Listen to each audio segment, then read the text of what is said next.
یہ تقریباً یعنی 15-16 کتابیں جو حدیث کی ہیں، ان سب میں وہ حدیث موجود ہے جو اس وقت میں نے رکھی، ویسے تو سینکڑوں کتابوں میں ہے۔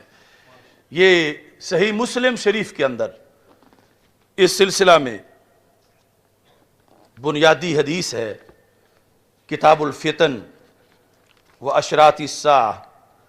اس میں باب قصۃ الجساسہ، یہ جساسہ سین کے ساتھ ہے، جاسوس والا، جساسہ والا قصہ۔ جن کے پاس اردو مسلم شریف ہو تو وہ یعنی کتاب الفتن میں جو باب ہے، باب قصۃ الجساسہ، اس میں اس کو دیکھیں، اور یہ بالکل آخر میں ہے، یعنی دوسری جلد جو ہے اس کے آخر میں جو بڑے سائز کی ہے، اور یہ جو بیروت والی اس کی چوتھی جلد میں ہے۔ اور عام یہ بات نصابوں سے بھی دور ہے کہ اب ہمارے نصاب بھی چھوٹے چھوٹے ہو گئے ہیں شروع کتابوں کے، تو اس لحاظ سے بھی یہ چیزیں اوجھل ہو گئی ہیں۔ اب یہاں پر اس حدیث میں رسول پاک صلی اللہ علیہ وسلم نے صحابہ کے سامنے اس کو مکمل طریقے سے بیان کیا۔ ویسے یہ حدیث شریف مشکات شریف میں بھی ہے اور بغوی کی شرح السنہ کے اندر بھی ہے، اس پر مرقات شرح مشکات اور دیگر نے بڑی باتیں بھی کی ہیں۔ تو اس کے لحاظ سے رسول پاک صلی اللہ علیہ وسلم کا فرمان بڑا تفصیلی کتاب الفتن مشکات میں بھی موجود ہے۔ ہمارے آقا صلی اللہ علیہ وسلم نے ایک دن صحابہ کو اکٹھا کیا، اور اکٹھا کرنے کے بعد فرمایا حل تدرون لما جمعتکم، صحابہ تمہیں پتہ ہے کہ میں نے آج تمہیں کیوں جمع کیا؟ یہ سوال کیا سرکار نے مجمع سے، اور یہ بھی قیامت تک کے لیے خطابت کا ایک اصول تھا کہ اس طرح کر کے بات کرو گے تو سارے توجہ سے سنیں گے، کہ یہ نہیں کہ سارے ابھی کوئی یعنی توجہ نہ کی اور تم بات شروع کر دو، کہ یہ چونکہ مجمع جو تھا یہ روٹین سے ہٹ کے تھا، کوئی جمعے کا اجتماع نہیں تھا، تو فرمایا جانتے ہو میں نے تمہیں آج کیوں جمع کیا؟ تو صحابہ کرام رضی اللہ تعالی عنہم، ان کا جواب یہ تھا، چونکہ صحابی تھے، وہابی نہیں تھے، کہتے ہیں اللہ ورسولہ اعلم، اللہ ورسولہ اعلم، یعنی ہمیں کیا پتا، اللہ جانے اور اللہ کے رسول صلی اللہ علیہ وسلم جانے، یعنی بہتر اللہ اور اللہ کے رسول علیہ السلام جانتے ہیں۔ کیونکہ اب یہ جو فتح الباری بخاری کی شرح ہے اس پر یہ بن باز کے حاشیے میں لکھا ہوا کہ یہ کہا کرو اللہ عالم، ساتھ رسول ہونا کہا کرو، یعنی جو صحابہ کہتے تھے اس کے برعکس یہ درس دے رہے ہیں۔ تو صحابہ کہتے ہیں اللہ ورسولہ اعلم، بات غیب کی تھی، کہتے ہیں اللہ ورسولہ اعلم، یعنی یہ نظریہ کوئی اعلیٰ حضرت نے نہیں گھڑا کہ اللہ کے رسول علیہ السلام کے لحاظ سے غیب کا عقیدہ رکھنا، یہ نظریہ تو صحابہ کا ہے، کہتے ہیں اللہ ورسولہ اعلم۔ نبی اکرم صلی اللہ علیہ وسلم نے فرمایا انی واللہ ما جمعتکم لرغبت ولا رہبہ، یعنی عجیب وجہ بیان کی، یہ سارے اجتماعات میں سے منفرد اجتماع تھا، کبھی اجتماع ہوتا تھا رغبہ کے لیے، کبھی ہوتا تھا رہبہ کے لیے۔ رغبہ رغبت دلانا کہ نماز پڑھو اتنا ثواب ملے گا، روزہ رکھو اتنا ثواب ملے گا، یا اکٹھے ہو جاؤ مال غنیمت آ گیا ہے، اور ایسے ہی رہبہ کہ کبھی ڈرانا کہ اگر جو نہیں پڑھے گا نماز تو اس کے لیے یہ وعید ہے، یا یہ کہ سارے تیار ہو جاؤ دشمن مدینہ منورہ کے قریب پہنچ گیا ہے۔ سرکار فرماتے ہیں آج میں نے نہ تمہیں رغبہ کے لیے بلایا ہے نہ رہبہ کے لیے بلایا۔ ثم قال، پھر رسول پاک صلی اللہ علیہ وسلم نے فرمایا لیکن جماعتکم، لیکن میں نے آج تمہیں جمع کیا ہے دجال کے موضوع پہ بات کرنے کے لیے. یعنی جس دن یہ گفتگو ہوئی اس سے پہلے بھی رسول پاک صلی اللہ علیہ وسلم کئی بار دجال پر گفتگو کر چکے تھے، لیکن آج ایک عینی گواہ ملا، عینی چشم دید آئی وٹنس جو دیکھ کے آیا تھا، اور جب دیکھ رہا تھا تو اس وقت نصرانی تھا، اب آ کے صحابی بن چکا تھا، اور اس نے جو کچھ بتایا سرکار نے پھر اپنی زبان سے مجمع کو سنایا، اور سنا کے بتایا دیکھو جو میں کہتا تھا وہی بالکل یہ بھی بتا رہا ہے. تو حضرت تمیم داری رضی اللہ تعالی عنہ، نام یاد رکھنا ہے، تمیم داری، دار کی طرف منسوب، داری، تمیم داری رضی اللہ تعالی عنہ. سرکار نے فرمایا، ان کا خود تعارف کرواتے ہوئے فرمایا کان رجلا نصرانیا، وہ کرسچن بندہ تھا، فجا، وہ آیا ہے، واسلم، اور اس نے اسلام قبول کر لیا ہے. وحدثنی حدیثا وافق الذی کنت احدثکم بہ عن المسیح الدجال، اس نے مجھے وہی بات بتائی ہے کنت احدثکم بہ، جو میں تمہیں بتایا کرتا تھا، یعنی پاسٹ کانٹینیو، ماضی استمراری، بار بار جو میں تمہیں بتایا کرتا تھا اس نے وہی بات آ کر مجھے بتائی ہے. کس کے بارے میں؟ مسیح دجال کے بارے میں. تو حضرت عیسیٰ علیہ السلام کو بھی مسیح کہتے ہیں اور دجال کو بھی مسیح کہا جاتا ہے، لیکن معنی میں زمین و آسمان کا فرق ہے. پھر حضرت عیسیٰ علیہ السلام کو مطلقاً مسیح کہا جاتا ہے، اور دجال کو جب کہا جائے تو پھر ساتھ دجال کہا جاتا ہے، مسیح دجال. مسیح فعیل ہے، فعیل کبھی مبنی للفاعل ہوتا ہے، کبھی مبنی للمفعول ہوتا ہے. فعیل تو حضرت عیسیٰ علیہ السلام مسیح ہیں، یہ مبنی للفاعل ہے کہ آپ مس کریں اس طرح تو اندھے کو آنکھیں مل جاتی ہیں، کوڑ کا مریض ٹھیک ہو جاتا ہے اور مردہ زندہ ہو جاتا ہے. اور دجال بھی مسیح ہے، کیوں؟ اس کی ایک آنکھ پر فرشتے نے ہاتھ مار کے اس کو کانا بنا دیا ہے، یعنی وہاں مبنی للمفعول ہے. حضرت عیسیٰ علیہ السلام مسیح بمعنی ماسح ہیں، اور یہ دجال مسیح بمعنی ممسوح ہے. اور بھی یعنی اس کے بہت سے فرق ہیں، لیکن اس وقت صرف مختصر جو ہے کہ اس کو بھی مسیح کہا جاتا ہے، مگر اللہ کے نبی مسیح اور لحاظ سے ہیں اور یہ مسیح اور لحاظ سے ہے. اور اس کو پھر جب بھی ذکر کیا جائے اسلامی لٹریچر میں تو صرف مسیح نہیں کہا جاتا بلکہ مسیح دجال کہا جاتا ہے. تو رسول اکرم صلی اللہ علیہ وسلم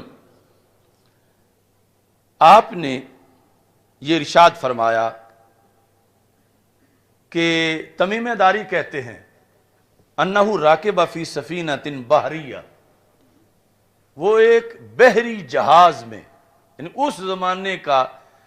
جو ایک سٹینڈرڈ جہاز تھا، چھوٹی کشتی نہیں بڑا، اس جہاز میں وہ بیٹھے تھے. ما ثلاثین رجلا من لخم، اور 7 لخم قبیلے کے 30 بندے تھے، 3 و جزام، اور جزام قبیلے کے. یہ خود ہیں حضرت تمیم داری رضی اللہ تعالیٰ عنہ، اور 30 اور بندے بھی ہیں، ان کی بھی ملاقات دجال سے ہوگی. اور یہ جو 30 ہیں یہ لخم اور جزام کے ہیں. فلائب بہم الموج شہرا فی البحر، تو دوران سفر رستہ بھول گئے، یا اتنی طغیانی تیز تھی کہ اس جہاز کو کنٹرول کرنا یا اپنے راہ پہ رکھنا ان کے بس میں نہ رہا، اور کہیں سے کہیں پہنچ گیا، 1 مہینہ یہ اسی میں موجود رہے،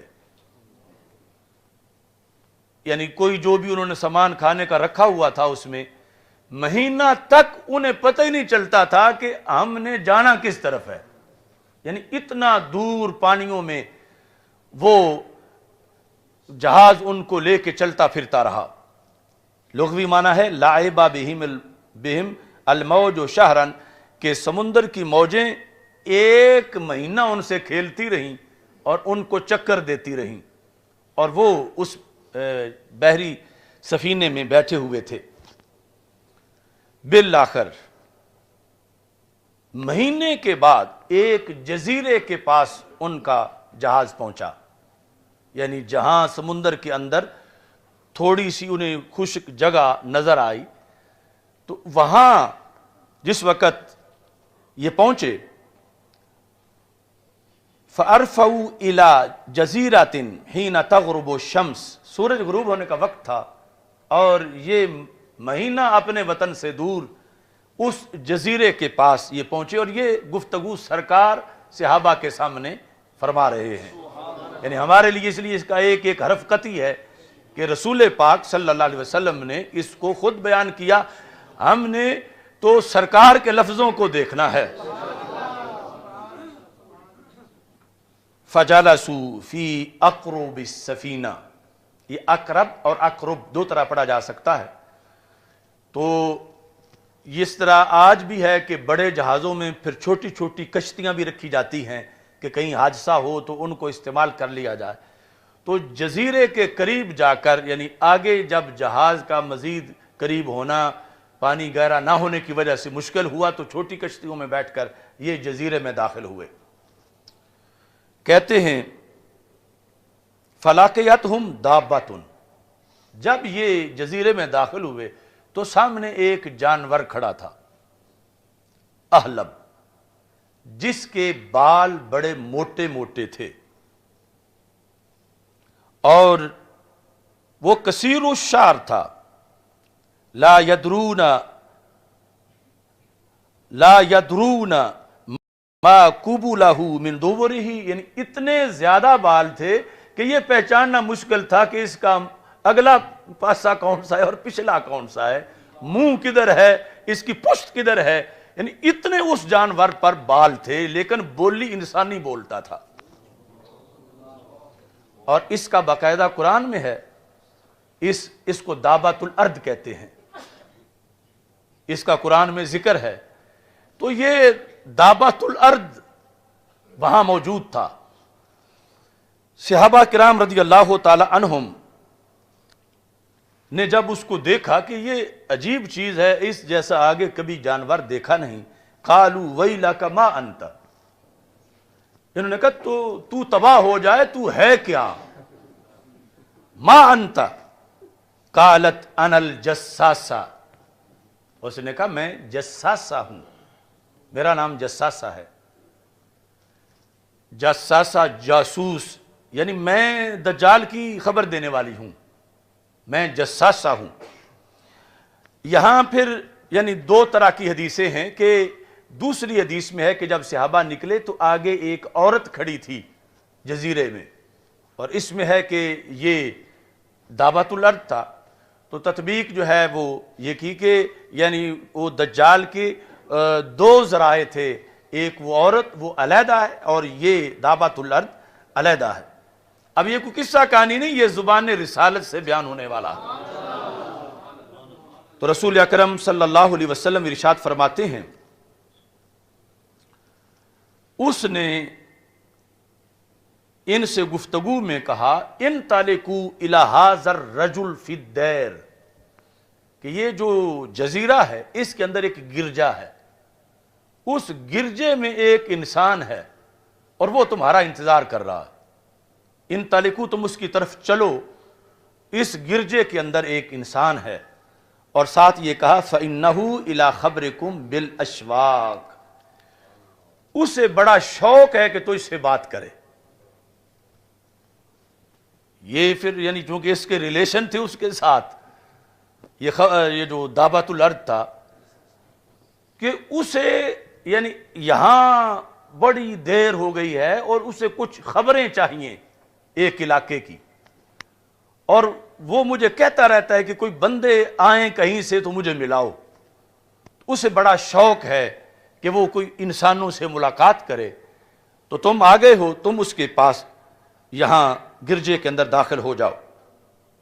صحابی حضرت تمیم داری کہتے ہیں رضی اللہ تعالیٰ عنہ، لما سمت لنا رجلا فرقنا منہا،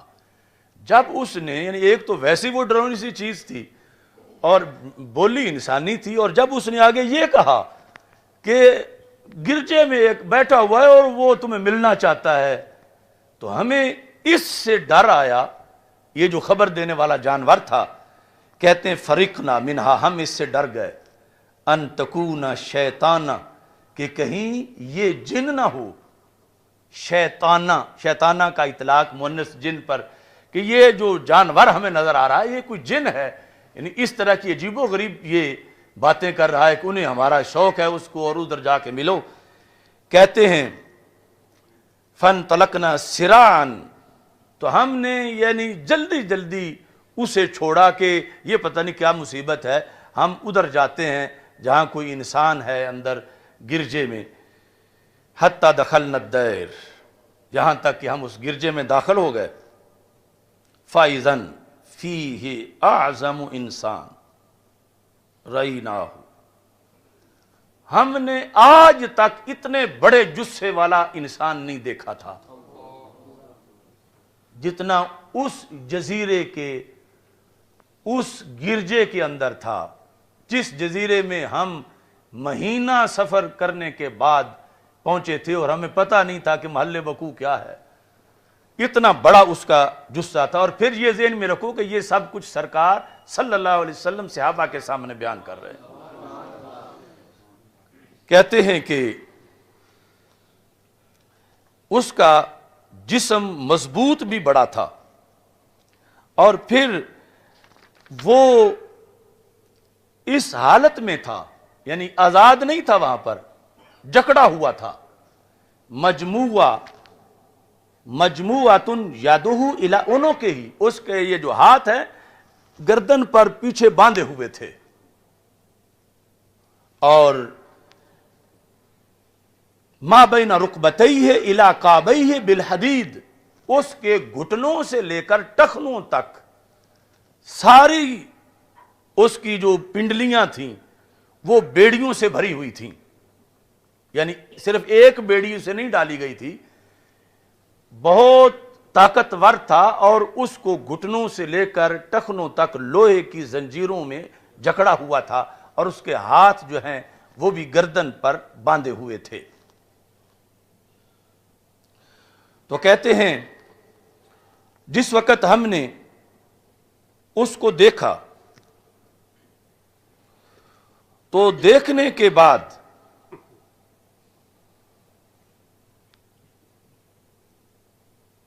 فقال اخبرونی عن نخل بیسان، پھر ان سے گفتگو جب شروع ہوئی تو یہ پھر جا کے انہوں نے کہا تو کیا بڑا ہے، تو اپنا کوئی تعارف کروا. تو اس نے یہ کہا مجھے چھوڑو، مجھے کچھ سوالوں کے جواب دو.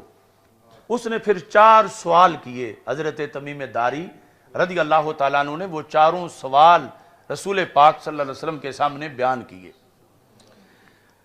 اچھا جی، مسلم شریف میں اس طرح ذکر ہے، کہتے ہیں قلنا ویلک ما انت، ہم نے اسے کہا تو تباہ ہو جائے، تو کون ہے، یعنی جیسے پہلے وہ دابا کو کہا تھا. ویلک ما انت قال قد قدرتم علی خبری، اس نے کہا یہاں تو کوئی آ ہی نہیں سکتا، آ گئے ہو تو میری بات کا جواب دو، مجھ سے نہ پوچھو. قد قدرتم علی خبری، یعنی مجھ سے مل لینا یہ کوئی آسان بات نہیں ہے. فاخبرونی ما انتم، تم بتاؤ تم کون ہو. دجال نے آگے سے ان سے سوال کر دیا، اور یہ حدیث رسول صلی اللہ علیہ وسلم میں بیان ہو رہا ہے. انہوں نے جواب دیا قالوا نحن اناس من العرب، ہم عرب لوگ ہیں، رکبنا فی سفینۃ بحریہ، ہم ایک کشتی میں بحری سفینے میں بیٹھے تھے، فصادفنا البحر حین اغتلم فلعب بنا الموج شہرا، سمندر میں طغیانی آئی اور ہم رستہ بھٹک گئے اور 1 مہینہ موجیں ہمیں چکر دیتی رہیں، اور اس کے بعد ہم اس جزیرے کے پاس پہنچے۔ کہتے ہیں کہ جزیرے کے پاس ہم آئے ہیں تو آگے ہمیں وہ ایک جانور ملا ہے، اس نے ہمیں آپ کی طرف بھیجا ہے کہ آپ کو بڑا شوق ہے ہم سے ملنے کا، تو ہم جلدی جلدی آپ کے پاس آ گئے ہیں۔ فقال، اس نے کہا چلو مجھے بتاؤ، یہ پہلا سوال ہے، اخبرونی عن نخل بیسان، مجھے بیسان جگہ میں جو کھجوروں کے باغات ہیں ان کے بارے میں خبر دو۔ بیسان کے اندر، اب یہ سارے سوالات جو ہیں یہ سرزمین فلسطین کے بارے میں ہیں، یعنی چونکہ پرانا جو جغرافیہ تھا، شام کا اطلاق اردن اور یہ جو فلسطین، لبنان، اس پورے ایریے پہ ہوتا تھا، تو اس ایریے کے لحاظ سے سوالات تھے، اور پھر خصوصی طور پر رسول پاک صلی اللہ علیہ وسلم کے لحاظ سے اس کا سوال تھا۔ اس نے کہا بیسان کے بارے میں مجھے بتاؤ، یعنی یہ آج جغرافیے میں باقاعدہ یہ جگہ نامزد ہے، پہچانی جاتی ہے، میرے پاس اس کی تصویر بھی ہے، اور عربی جو اس وقت کے عرب ہیں انہوں نے کتابوں میں وہ تصویر چھاپی ہوئی ہے کہ یہ پوچھا تھا دجال نے اس وقت حضرت تمیم داری رضی اللہ تعالیٰ عنہ سے، بیسان، یہ لفظ آپ بھی پکا لیں سین کے ساتھ، بیسان کے بارے میں بتاؤ مجھے۔ انہوں نے اس سے کہا کہ بیسان کے بارے میں تم کیا پوچھنا چاہتے ہو؟ یعنی بیسان کے بارے میں سوال کے کئی مطلب ہو سکتے ہیں، تم کو کیا چیز تمہیں مطلوب ہے کہ بیسان کا ہم کیا بتائیں تجھے؟ تو اس نے کہا مجھے یہ بتاؤ حل تثمرو، کیا وہاں کھجوریں پھل دے رہی ہیں؟ بیسان کے باغ کے جو کھجوریں ہیں مجھے یہ مطلوب ہے کہ کیا وہ پھل دے رہی ہیں؟ قلنا نعم، تو ہم نے کہا ہاں ان کو پھل ہے، یعنی ہم جانتے ہیں اس علاقے کو، وہ کھجوریں پھل دے رہی ہیں۔ قال، اب اس نے اس پر تبصرہ کیا، کہتا ہے تبصرے کے اندر انہا توشکو اللہ تثمرا، قریبی وہ وقت آئے گا وہ کھجوریں پھل دینا بند کر دیں گی۔ یعنی یہ جو سوال ہے اصل میں وہ جکڑا ہوا اپنے لیے کہ میں نکلنے کا وقت جو اسے معلوم تھا، ان میں سے ایک نشانی یہ تھی کہ جب بیسان کے کھجور کے درخت بانجھ ہو جائیں گے اور کھجوریں نہیں لگیں گی تو وہ میرے نکلنے کا وقت ہوگا کہ میں جزیرے سے اس جہاں باندھا ہوا ہوں میں یہاں سے نکل سکوں۔ تو مجھے کوئی پتہ نہیں، تو میں یعنی آپ سے پوچھنا چاہتا ہوں کہ آپ بیسان کے درختوں کے بارے یہ چیز بتائیں کہ وہ پھل دے رہے ہیں یا نہیں دے رہے، اگر اب تک دے رہے ہیں تو ابھی میرے نکلنے کا وقت نہیں، جب نہیں دیں گے تو پھر میرے نکلنے کا وقت آ جائے گا۔ یہ کہنے کے بعد اخبرونی ان بحیرہ الطبریہ، مجھے بحیرہ طبریہ کے بارے میں بتاؤ۔ بحیرہ چھوٹا سمندر، طبریہ یعنی یہ اردن اور فلسطین کا جو جوڑ ہے اس کے قریب یہ ہے، یعنی یہ بھی اسی علاقے کا ایک حصہ ہے، تو اسی سے ہی وہ مشہور، یعنی اس کے قریب امام طبرانی جو ہیں وہ یعنی اسی گاؤں کے ہیں جس کے ساتھ یہ سمندر ہے، بحیرہ طبریہ، یعنی موجودہ جو اردن، چونکہ اردن اور فلسطین بالکل آپس میں قریب قریب ہیں، یعنی اردن کے کچھ علاقوں سے پہاڑیوں سے مسجد اقصیٰ کو دیکھا جا سکتا ہے. تو طبریہ کے بارے میں بتاؤ، اس کے بارے میں کیا پوچھنا ہے؟ حل فیہا ماء، کیا اس میں پانی ہے یا پانی خشک ہو گیا ہے؟ قلنا ہی کثیرۃ الماء، ہم نے کہا اس میں تو بہت پانی ہے. قال ان ماءها یوشک ان یذهب او یذهب، وقت آئے گا اس کا پانی خشک ہو جائے گا. یعنی یہ اس کو دوسری معلومات تھیں کہ جب اس سمندر کا پانی خشک ہوگا تو پھر میری یہاں سے جان چھوٹے گی، پھر زمین کو روندنے کا میرا وقت آ جائے گا اور میں یہاں سے آزاد ہو جاؤں گا. یہ دوسرا سوال اس نے صحابہ کرام رضی اللہ تعالی عنہم سے پوچھا. پھر اخبرونی ان عین زغر، زغر چشمے کے بارے میں مجھے بتاؤ. حل فی العین ماء، کیا اس میں پانی موجود ہے؟ وحل یزرع اہلھا بماء العین، اور کہاں کیا اس علاقے کے لوگ اس پانی سے، چشمے کے پانی سے کھیتی باڑی کر رہے ہیں؟ یہ تیسرا اس کا سوال تھا. قلنا نعم ہی کثیرۃ الماء واہلھا یزرعون من مائھا، ہم نے کہا اس میں بہت پانی ہے اور وہاں کے لوگ اس پانی سے کھیتی باڑی کر رہے ہیں. اب یہاں اس نے پہلے دو سوالوں پر جو تبصرہ کیا تھا وہ نہیں کیا، یعنی حدیث میں وہ ذکر نہیں ہے کہ ایک وقت آئے گا کہ پانی یہ ختم ہو جائے گا. پہلے وہ کھجوروں کے بارے میں کہا کہ وہ پھل نہیں دیں گی، اور پھر یہ جو طبریہ بحیرہ تھا اس کے لحاظ سے کہا کہ وہ خشک ہو جائے گا. اب موجودہ جو لیٹسٹ معلومات ہیں یعنی اس بحیرہ طبریہ کے بارے میں، وہ یہ ہے کہ اس کے مجموعی پانی میں سے چوتھا حصہ باقی رہ گیا ہے. یہ یعنی مجموعی پانی جتنا اس کا پہلے کبھی ہوا کرتا تھا، سمٹتے سمٹتے سمٹتے نیچے آتے آتے آتے چوتھا حصہ پانی رہ گیا ہے. یہ جو نہایت العالم کے اندر بھی اس کی تصویر دی ہوئی ہے، اور بھی جو لیٹسٹ اس وقت عرب کی کتابیں ہیں، چونکہ وہ یعنی ایسا نہیں کہ کوئی زمین پہ نامعلوم جگہ ہو، یہ جو علامتوں والی ہے یہ معلوم جگہ ہیں،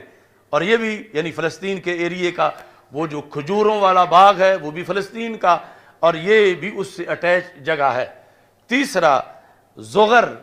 وہ بھی اسی علاقے کا ہے. اب چوتھا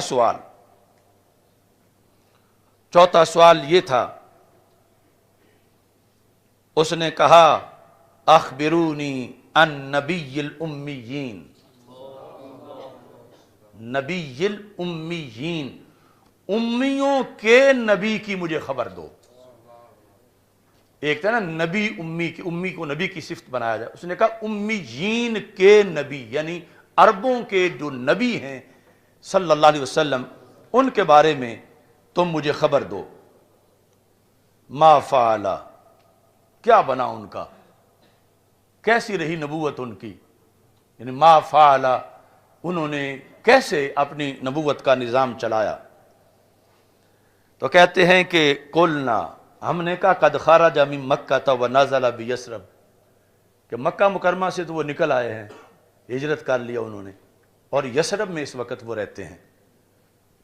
یعنی تمیم داری بھی چونکہ ایک جنرل معلومات تھی، کلمہ تو پڑھا نہیں تھا اس وقت جب دجال سے ملاقات کر رہے تھے، تو کہا کہ وہ مکہ مکرمہ سے ہجرت کر کے مدینہ منورہ آ چکے ہیں یثرب میں. اس نے سوال کیا. یہ پھر رسول پاک صلی اللہ علیہ وسلم کے بارے میں جو چوتھا سوال تھا، اسی کے اندر پھر یہ سوال ہے، اقاتلہ العرب، کیا عربوں نے ان سے لڑائی لڑی، عربوں نے ان سے جنگ کی، ان کا رستہ روکا؟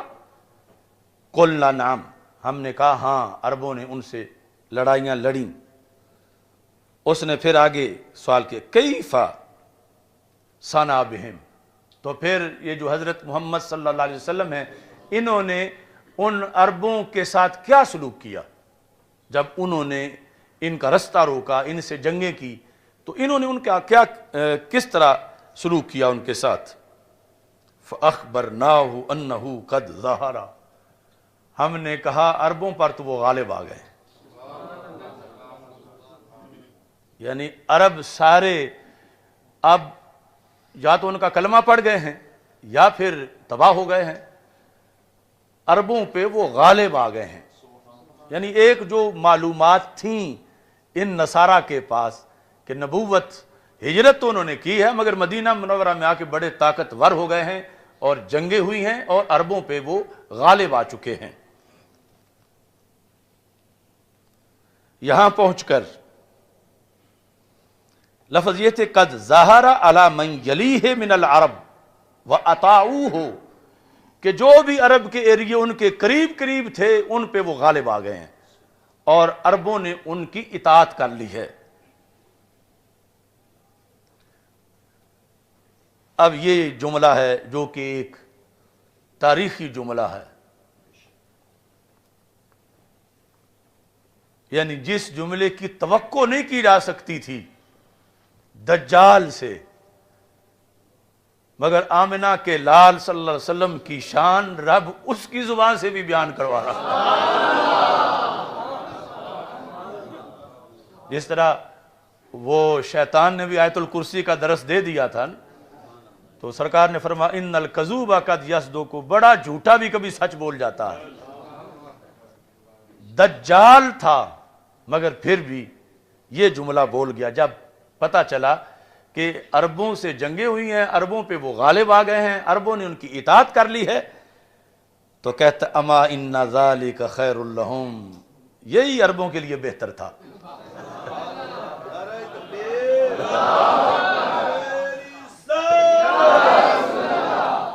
عظمت و شان مصطفیٰ،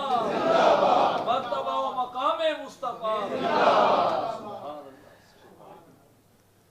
ان ذالک خیر لہم ان یطیعوہ، کہتا ہے ورنہ ان سب کا بھٹتا ہو جانا تھا اگر اطاعت نہ کرتے، تو یہ ان کے لیے بہتر تھا کہ انہوں نے اطاعت کر لی ہے۔ اور ویسے بھی یعنی جو ویسے کامیابی ہے آخرت کے لحاظ سے وہ بھی، اس پر بھی شارحین نے بڑی بحث کی ہے کہ اس کا مطلب کیا کیا ہو سکتا ہے۔ آخری جملہ یہ بولتے ہیں کہ جب دشمن بھی تھا اور دشمن چوٹی کا تھا اور سب سے بڑا فتنہ اور اپنے آپ کو اللہ کہنے والا، وہ آخر کیوں اس کی زبان سے نکل گیا یہ لفظ کہ عربوں نے جو ان کو رسول مانا ہے تو اچھا کیا ہے؟ تو اس میں لکھتے ہیں کہ يحتمل انه من باب الصرف صرفه الله تعالى عن الطعن فيه والتكبر عليه كالمغلوب عليه والماخوذ عليه فلا يستطيع ان يتكلم بغيره تأييدا لنبيه صلی اللہ علیہ وسلم۔ فرمایا یہ رب کا تصرف تھا کہ اتنا بڑا متکبر کہ جو کہ کہے گا میں اللہ ہوں، میں رب ہوں، رب نے اس کو بھی سرکار کے سامنے جھکا دیا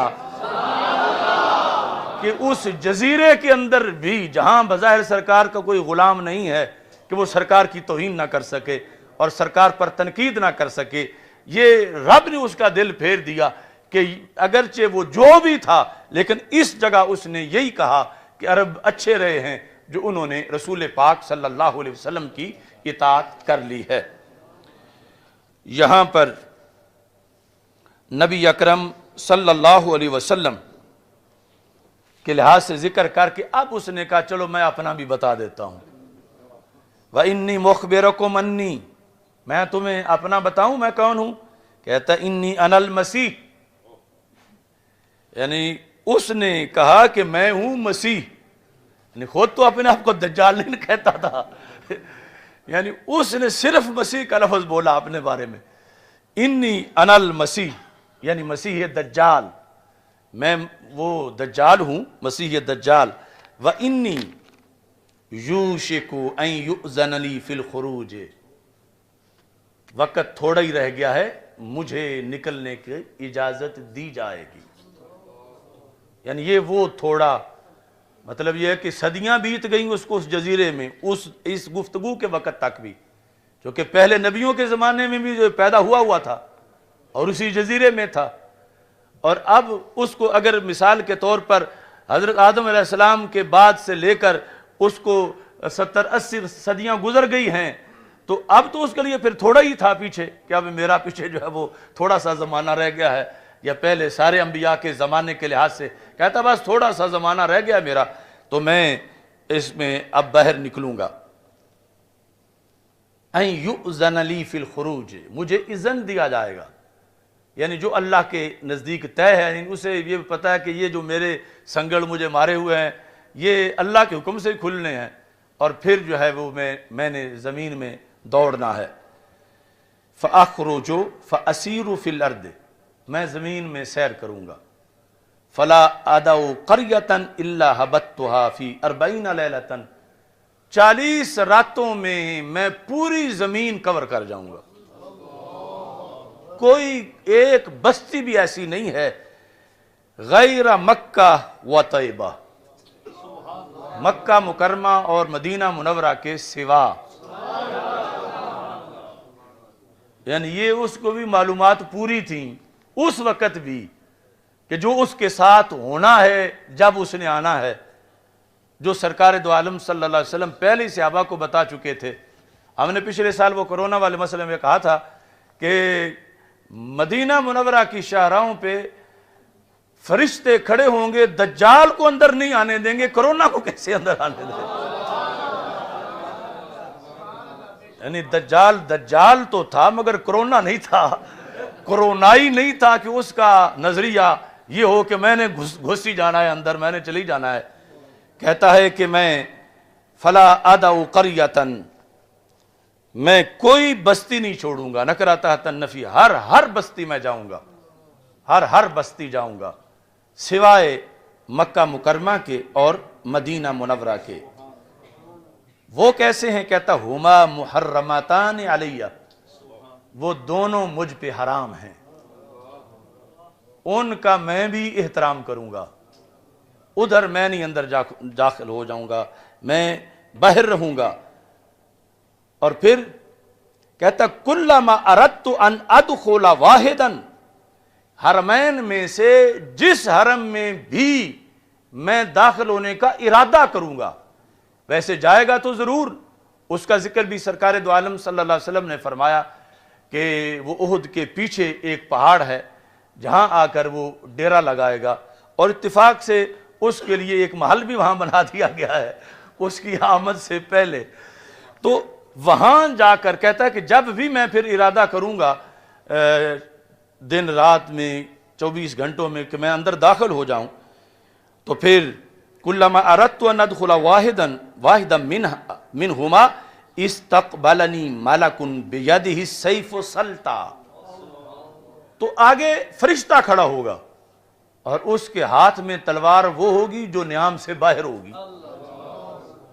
تو اس واسطے میں پیچھے ہٹ جاؤں گا، کیونکہ اگر آگے گیا تو فرشتہ تلوار مار کے میرا خاتمہ کر دے گا۔ تو یہ سیکورٹی ہے مدینہ منورہ کی اور مکہ مکرمہ، یعنی کہاں یہ نظام اور کہاں آج کے لولے لنگڑے سائنسدان اور ان کے ماننے والے، کون سی ٹیکنالوجی فضاؤں پہ پہرا دے سکتی ہے؟ کہ دجال مانتا ہے کہ مدینہ مدینہ ہے، مکہ مکہ ہے، یعنی یہ نہیں کہ کوئی چوکیاں نیچے بنا کے فورس کھڑی ہوگی اندر نہیں داخل ہونا، پاسپورٹ چیک کراؤ۔ دجال جیسا جو اتنا بڑا شیطان، اتنا بڑا مکار اور خود اپنے آپ دجال، اس کے پاس کوئی ایسی چال نہیں کہ اندر داخل ہو سکے۔ فرشتے جو ہیں وہ ضرور تاڑ لیں گے اس کو، اور تان لیں گے پھر اگر آ گیا سامنے تو۔ اچھا جی، تو یہاں پر یہ کہتا ہے یسدونی عنہا، وہ مجھے روک لیں گے، یعنی یہ جزیرے میں بند اس وقت بھی اسے یہ پتا تھا، اور اتفاق سے یہ ساری باتیں رسول پاک صلی اللہ علیہ وسلم پہلے صحابہ کو بتا چکے تھے، اور اب سرکار خوش ہو رہے تھے، دیکھو صحابہ جو میں نے کہا تھا وہی بات نکلی ہے نا، کہ یہ تمیم داری نے اس سے سن کے آ کر بتائی ہے جو میں ادھر تمہیں بتاتا تھا. یعنی میری معلومات، یہ سرکار کو خوشی ہے کہ، اور یہ دعویٰ کیا، فرمایا کسی نبی نے دجال کے بارے میں وہ کچھ نہیں بتایا جو میں نے بتایا ہے.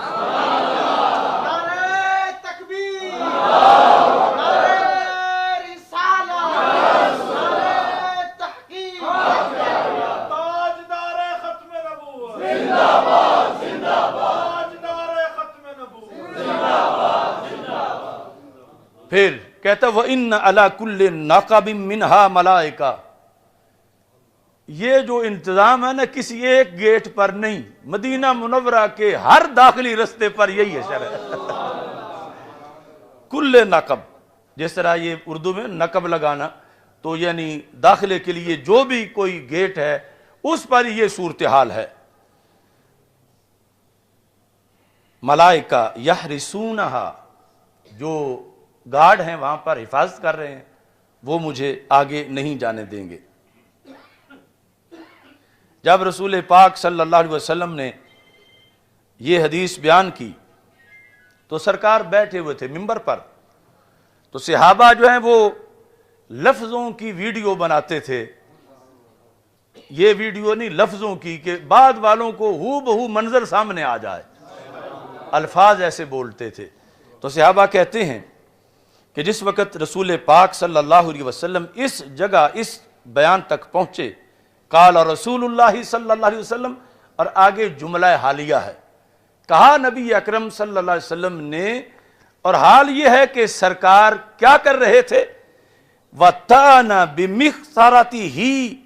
فِي الْمِنْبَرِ، سرکار نے اس حال میں کہ اپنا عصا ممبر پہ مارا اور فرمایا کوئی عام بات نہیں، طیبہ طیبہ ہے.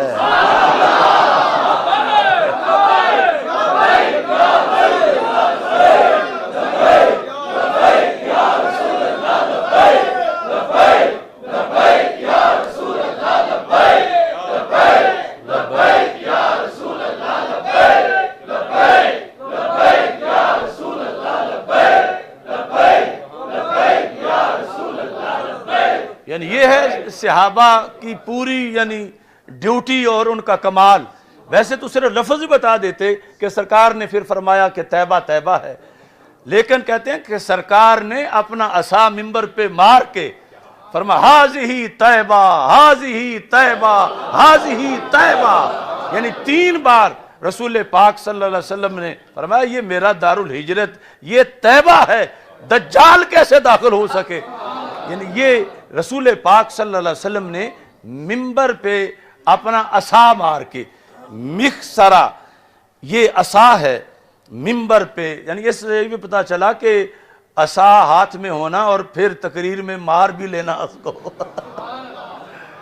ممبر پہ، یا پھر مکہ ہی مار لینا اس طرح. یعنی یہ اسی کا بعض نے یعنی مکہ کے ساتھ بھی ترجمہ کیا، لیکن جو زیادہ شارحین ہیں انہوں نے عصا کے ساتھ کیا کہ رسول پاک صلی اللہ علیہ وسلم نے ممبر کی جانب میں اس طرح مارا، اور مار کے سرکار نے فرمایا ہاذہ طیبہ، ہاذہ طیبہ، ہاذہ طیبہ، یعنی تاکید کے لیے 3 بار رسول پاک صلی اللہ علیہ وسلم نے یہ ارشاد فرمایا. اب جس وقت یہاں پہنچے فقالا، تو رسول پاک صلی اللہ علیہ وسلم نے فرمایا الا هل كنت حدثتكم، بتاؤ یہی میں بیان کرتا تھا نا تمہارے سامنے. الا هل كنت حدثتكم، كنت حدثت ماضی استمراری، یہی میں کہا کرتا تھا نا تمہیں، یہی میں حدیث بیان کرتا تھا. فقال الناس نعم، تو سب نے کہا ہاں بالکل یا رسول اللہ صلی اللہ علیہ وسلم. تو رسول اکرم صلی اللہ علیہ وسلم نے فرمایا انہو فی بحر الشام او بحر الیمن لا بل من قبل المشرق، فرمایا وہ جزیرہ وہ بحر شام میں ہے. یعنی بڑا عجیب انداز ہے، یعنی بیان کرتے کرتے سرکار پھر حکمت کے تحت مبہم کر گئے. کس طرح؟ فرمایا وہ بحر شام میں ہے یا بحر یمن میں ہے، یہاں پہنچ کر رسول اکرم فرماتے ہیں نہیں بلکہ وہ مشرق کی طرف ہے.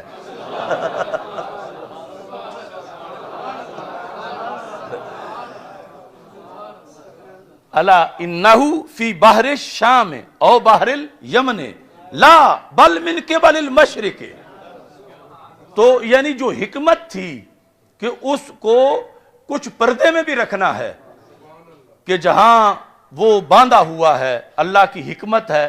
کہ وہ چھپی ہوئی جگہ ہے. تو اس لحاظ سے یعنی اگرچہ آج دنیا بڑی ایڈوانس ہو چکی ہے تو ایسے جزیرے ابھی تک ہیں